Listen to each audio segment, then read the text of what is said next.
মোহাম্মদপুর এলাকায় এক কুলাঙ্গার মামুন নাম করে সে আল্লাহকে এত কুৎসিত ভাবে, এত অকট্য ভাষায় আল্লাহকে গালি দিয়েছে, ভাষায় উচ্চারণ করা সম্ভব না। আবুল সরকার যেটা বলেছিল যে আল্লাহর কথার কোনো গুহা মাথা খুঁজে পাই না, নাউজুবিল্লাহি মিন যালিক। আল্লাহর কথার আগা মাথা একটা জিনিস, গুহা মাথা এটা কিন্তু আরেক জিনিস। মানিকগঞ্জ অঞ্চলে পিছন সাইডকে গুহা বলে। কি বলে? মানুষের পিছন সাইড বাথরুমের জায়গাকে কি বলে? গুহা বলে। এই আবুল সরকার কুলাঙ্গার সে আল্লাহর কথার নাকি গুহা মাথা খুঁজে পায় না। কুল আউযু বিরাব্বিন নাস মালিকিন নাস বলে বলে বলে যে আল্লাহ শুধু নাচতেই বলছে, শুধু নাচতেই বলছে। নাউজুবিল্লাহ। এটা দুঃখের বিষয় নয়, এটা ভাবনার বিষয় নয়। কারণ বাউল এটা কোন ইসলাম ধর্ম না। বাউল এটা বিধর্মী। বিধর্মী হয়ে আল্লাহকে গালি দিবে, এটা দুঃখের বিষয় না। দুঃখের বিষয় হলো, একটা উদাহরণ দিয়ে বুঝবেন। ছোট একজন বাচ্চা যখন হাঁটতে থাকে, চলতে থাকে, চলতে চলতে কিছু দূর যাওয়ার পরে পড়ে যায়। পড়ে যাওয়ার পরে ওই বাচ্চাটা আগে কাঁদে না, আগে দেখে কেউ দেখে ফেললো কিনা, তার মা দেখলো কিনা। যখনই দূর থেকে তার মা দেখে বলে আহরে আমার বাচ্চাটা পড়ে গেছে, ওই বাচ্চা কান্না শুরু করে দেয়। এর আগ পর্যন্ত ওই বাচ্চা কান্দে নাই। ঠিক আবুল সরকার এবং তার দূষরেরা এই বাংলার জমিনে, বাংলার মসনদে দাঁড়িয়ে আল্লাহকে নিয়ে কটূক্তি করার পর মুসলিম হৃদয়ে রক্তক্ষরণ হয়েছিল। কিন্তু মুসলিম হৃদয়ের এই রক্তক্ষরণকে আরো প্রজ্বলিত করে দিয়েছে বাংলার কিছু বাউল ক্ষমতাশীল নেতারা। ঠিক কিনা বলেন? আল্লাহকে যারা গালি দিয়েছে সে তাদের পক্ষ নিয়েছে।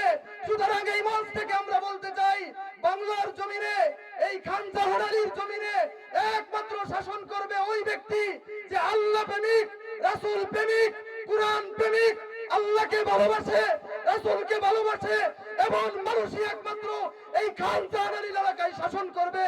এর বিপরীত সে যত বড়ই জাতির নেতা হোক না কেন, যত বড়ই দাপটি নেতা হোক না কেন, এই বাংলার জমিনে আমরা কখনোই তাদেরকে ক্ষমতায় আসতে দিব না। ঠিক কিনা বলেন?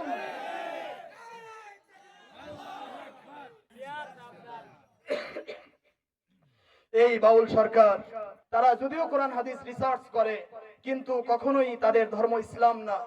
কারণ আমি যে অঞ্চলে থাকি কুষ্টিয়ার কাছাকাছি, ওখানে লালন ফকির নামে একটা মাজার আছে, আপনারা জানেন কিনা?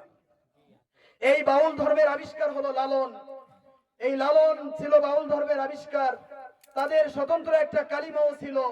তাদের কালিমা ছিল নাউজুবিল্লাহ, নাউজুবিল্লাহ, নাউজুবিল্লাহ, লা ইলাহা ইল্লাল্লাহ, লালন রাসূলুল্লাহ, নাউজুবিল্লাহি মিন যালিক। যেই প্রজনন পূজার যেই নীতি চালু হয়েছে, এই নীতিকে সমন্বিত করে এক জায়গায় করে যেই ধর্ম বাংলার জমিনে আবিষ্কার করা হয়েছিল, এই ধর্ম হলো লালনের বাউল ধর্ম। কি ধর্ম? লালনের বাউল ধর্ম। এই বাউল ধর্মের প্রধান কাজই হলো, মূল কাজই হলো যৌনতা। যৌনতা। একজন মানুষ যদি অবাধে যৌনাচার না করে তাহলে ওই ব্যক্তি বাউল ধর্মে দীক্ষিত হতে পারে না। এই জন্য আমি এখান থেকে বলতে চাই যে আমাদের এই বাংলাদেশ, এটা শামসুল হক ফরিদপুরের বাংলাদেশ। এই বাংলাদেশ হাফেজ হুজুরের বাংলাদেশ, মুফতি ফয়জুল্লাহর বাংলাদেশ, ফখরে বাঙ্গাল তাজুলের বাংলাদেশ, শাহজালালের বাংলাদেশ, শাহপরানের বাংলাদেশ, খান জাহান আলীর বাংলাদেশ, আল্লামা মাহমুদুল হাসান যাত্রাবাড়ির বাংলাদেশ, শাহ হাফিজ হুজুর রহমাতুল্লাহি আলাইহির বাংলাদেশ, আহমদ শফির বাংলাদেশ, জুনায়েদ বাবনগিরির বাংলাদেশ, নূর হোসাইন কাসেমির বাংলাদেশ, হেলাল উদ্দিন সাহেবের বাংলাদেশ।